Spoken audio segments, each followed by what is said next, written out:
খাবারে ফু দিচ্ছেন স্বাস্থ্যমন্ত্রী, ফু দিচ্ছেন পাশে দাঁড়িয়ে থাকা যুবক। স্বাস্থ্যমন্ত্রীকে সাহায্য করতে গিয়ে যুবকের এমন কাণ্ডই ধরা পড়েছিল ক্যামেরায়। নেটিজেনদের মাঝে যেই ঘটনার ভিডিও জুগিয়েছিল হাসির খোরাক। তবে সামাজিক যোগাযোগ মাধ্যমে ভাইরাল হওয়ার পর দেখা যায় কেউ কেউ ওই ব্যক্তির পরিচয় জানতেই বেশি আগ্রহী হয়ে ওঠে।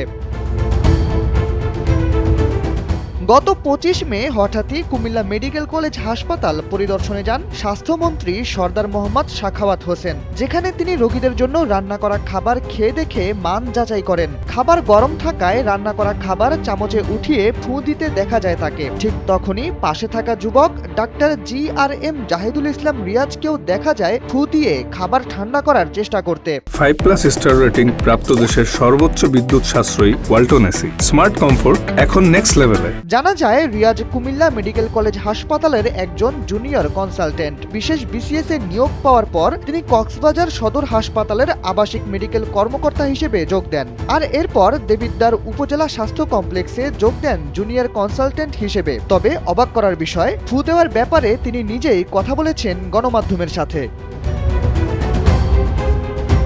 তিনি জানান, ঘটনার দিন তিনি ও তার স্ত্রী সেখানেই উপস্থিত ছিলেন। স্বাস্থ্যমন্ত্রী টেস্ট করার জন্য যে খাবার তুলেছিলেন তা ঠান্ডা করার জন্যই মূলত তিনি ফু দিয়েছেন। সামাজিক যোগাযোগ মাধ্যমে তোষামত করে ফু দেওয়ার যে বিষয়টির কথা বলা হচ্ছে তা একেবারেই ভুল। তার দাবি, মানুষ তার সম্পর্কে না জেনেই তাকে নিয়ে মন্তব্য করেছে। খাবার ঠান্ডা করা ছাড়া তার আর কোনো উদ্দেশ্য ছিল না বলেও জানান তিনি।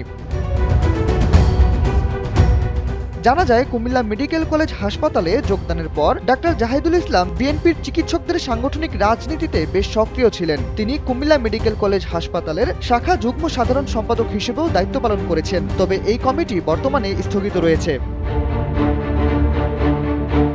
শাহরিয়ার আহমেদ, NPB।